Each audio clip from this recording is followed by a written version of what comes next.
This is one of the most amazing transformations you will ever see.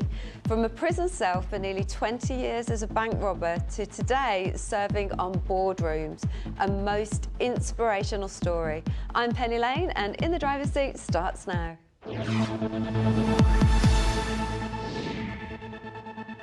Jeff Morgan began his life as a street kid.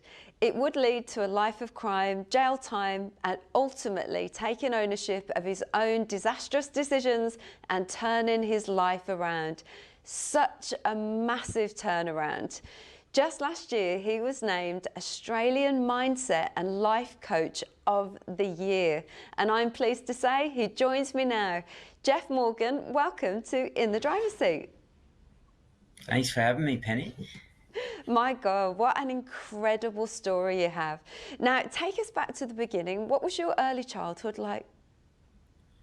I suppose, like many people growing up in disadvantaged areas, mum and dad were doing their best, but unfortunately a lot of destruction and dysfunction within the house. And by 10, I was on a public street being asked who should I live with, and by both my parents. And I think that sort of describes my parents in a nutshell and the life I ultimately end up living. So my choices, I always talk about those choices you spoke about, bad choices. It was probably uneducated choices. I just became a byproduct of the area. And for us, learning and earning a new way of life meant I had to rebuild that whole life. Pretty much in the title, Rebuilding Life After Prison. I had to rebuild that whole life, everything that I knew. And that came from my parents. My parents were destructive and dysfunctional towards the life I truly wanted. So I had to let go of a lot of that. And it was a sad upbringing. By 12, I was homeless and on the streets of Sydney. And that's where I sort of went down this path of survival rather than thriving in life. And that ultimately led to me becoming a bank robber and spending 20 years in custody. It's a long time. So what was normal life for you as a teenager? It was just like, I'd love to have been riding my BMX as a kid and playing sport in local teams. We didn't have the money to register me in local teams. And just the simple things that other people might take for granted. Us kids within that area couldn't afford football boots, couldn't afford the registration. So for me, it was hanging around, obviously, because I didn't get the love and care from my parents. I was trying to seek validation from everybody else, and that validation led ultimately to the demise of who I was. And my identity, as much as I thought I was building it, I was actually destroying it, and I was stepping further and further away from who I truly wanted to be. So to shift and change that, I to this day I still go back and do things. During the lockdowns, I actually went down, a bunch of slides as an example, because we just didn't really do that as a kid. I was in survival mode and I didn't get to enjoy those times. Going down a slide during COVID and actually laughing and enjoying that. And a bunch of kids are like, how cool is this? And I was like, it's so cool. So sometimes I think as adults, we forget to enjoy what was enjoyable to us. So be able to take that and do that more often and go back to that childhood. And sometimes it might even mean you don't get to replicate it. You just go back and do something you never did before in your life. My dad actually went to jail for armed robbery. How did you get into bank? How did you end up robbing a bank? It was like, for me, and it sounds crazy, people, firstly, I don't promote crime, but I do want people to understand the context to the story. We were just kids climbing under a cafeteria, and we end up grabbing 3 packets of chips every single day to make sure we had breakfast, lunch and dinner.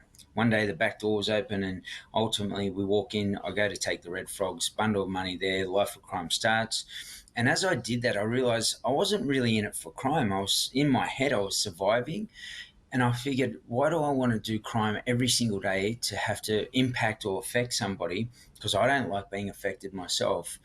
Let's do one thing that will give me a lot of money and I won't have to come back and do that over a period of time. And as you do that, you're in a world there where validation of what you wear, what car you drive, the way you live matters. And for me, that meant that I had to do that more often than not. And ultimately you lead from one thing to the next and it just escalates over a period of time. My father taught me to aim for a gold standard in anything you do. And as I did that, I started to say, well, how can I really get the most out of the efforts I'm putting into a space? And I use that analogy with the corporate world, these high flyers, for the best interest and outcome of this environment. How can we create a gold standard? What's it look like and what do we need to do? And obviously for me, through crime, I just went through these different levels, and every time I went in and out of custody, I was learning these new skills to pay my bills, I suppose. And yeah, it's a you don't have the time. You do.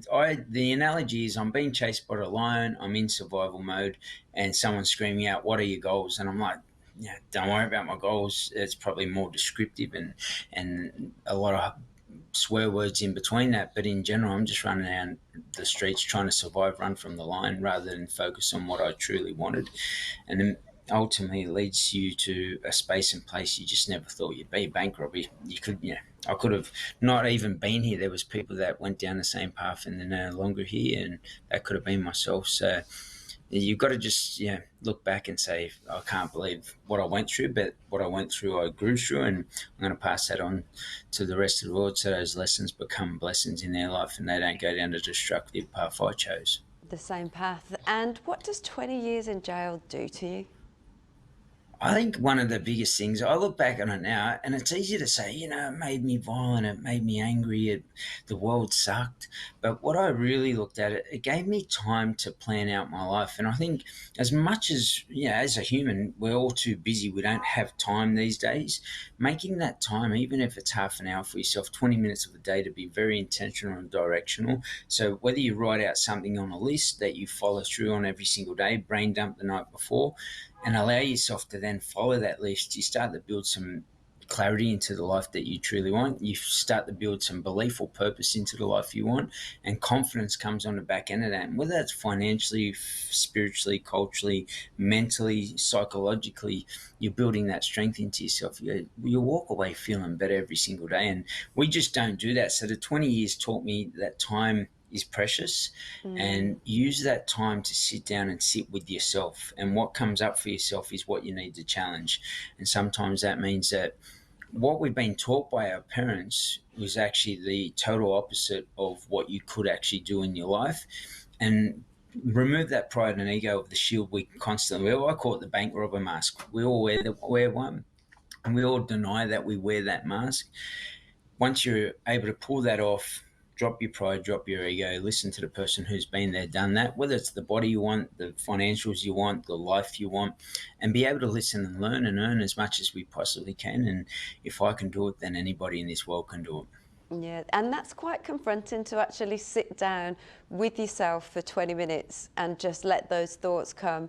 But writing them down is good advice, because then you're getting those thoughts out, and especially if you're doing it at night, you can kind of like close off all those little drawers in your mind, can't you? And think about what is really bothering you. So that is a really good tip. I love that.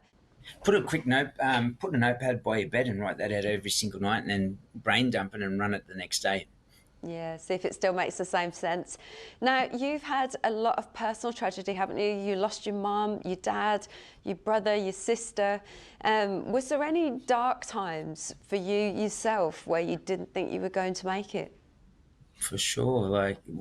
20 years of jail, you do think about the ways out, and I'm talking about every single way out. And then it comes into life, and obviously cancer for both parents and my brother and sister, unfortunately, not feeling that they could speak up and no longer being here on this planet. For, those times you sit back and you look at life, but you assess it as well. And even then, I've been able to shift and change. Sitting in that trauma or sitting in that stress, there's been some really dark times. But now what I've done, my brother last year passed from lung cancer. What I do is I look at that and say, what can I take from this? What is the lesson that becomes a blessing? What's it teaching me? And ultimately, hearing my brother breathe with these lungs filled with cancer, and just you sit back and you go, I'm blessed. I'm literally blessed. Today, like, we're sitting here chatting, and if he was here, it was and to be able to breathe every single day, we don't take that and say, how blessed are we, how grateful am I for that opportunity to just have great functioning lungs. And some days we don't celebrate the little things, and those little things are realistically are the sum of all things. It's like the nuts and bolts of a car. If you take them all off, the car falls apart. Why wouldn't we do that in life and tighten those nuts and bolts so our life is as solid as we want it to be? And solid might mean more money, more peace, more happiness, or whatever it is. But be able to disconnect from the trauma and rewrite that trauma as lessons that became blessings in your life. What did it teach you? And ultimately you'll live a different way of life, and your perception correction allows you to see things differently in that moment, rather than sitting in something that none of us would choose as an emotion, whether it's anger, resentment, sadness, or whatever it is from that experience. We actually see it as something that taught us something. We learned, we grew, we strengthened, and ultimately, it doesn't mean you can't be sad, but you don't have to sit in sad every single day. And how are you using your experiences to help others now? Oh, yeah, you look back, most of society is unconscious. We go through the program of life. So if I was asked you that, Penny, what's the program of life? We go to school, we find our first partner in primary school, we made our, say for yourself, a group of girls that you hang around that become life friends, go into uni, get your first job, buy your first, that's the program of life. But is that what you truly want from your life? And most people, if I ask them that question, they're like, no, I do X, Y, and Z. Why don't you do that? And until you become conscious around what you want to do and create a clear roadmap pathway to that life, most people will say that they've done that. But when I sit with them, they say, no, what I'd really like is X, Y, and Z. And what I got was A, B, and C, because I accepted something and now I regret something. And if you regret life, and you're sitting around at the end of your life, I'll call it the campfire of life, and Penny, tell us about your life. Oh, I just went to work every single day. Where did you want to travel to? Oh, I dreamt of traveling to Egypt or something of that nature. My biggest thing to everybody that listens to this is don't wait, start to do. And don't think about what you can't do, but more so what you've already done, which means you couldn't walk at one point in time, but it became purposeful enough and important enough that you learned how to walk and talk. So if you find that same principle behind an action, so you break it down to its simplest form, you can do anything. You set your mind to include destroy your life like I did at some point in time. But take those bits of life and plug them into your future, because they were lessons that teach you a pathway not to go down, and obviously a pathway you should head towards, and be able to let yourself go. Let go of control to gain control.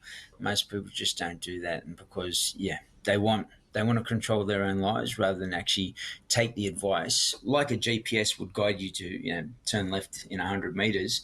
Turn on your GPS to life and allow yourself to listen to someone further ahead of you in the game, compress time, and live the life you truly want. It's Good really advice. I can't believe we're almost out of time. We've got like 30 seconds left, and you're working with some massive organisations now, and you've helped so many people. Just one final question for you, Jeff. How do you gauge success now? Success is how calm my nervous system is. And that means if I'm around the wrong people, the wrong environments, the wrong places, and my nervous system's going, who wants that in their life? If your nervous system is calm, financially, spiritually, culturally, psychologically, mentally, educationally, you're rich. And if you're doing that, your nervous system is calm the whole time. And that to me is the greatest form of success. Love it. Jeff, thank you so much for joining me in the driver's seat. It was a pleasure to chat to you. Take care. Thank you. In the Driver's Seat is brought to you by the Perfect Cosmetics Company. This is Tika, and we'll be right back. You're watching Ticker. We'll have more in just a few minutes.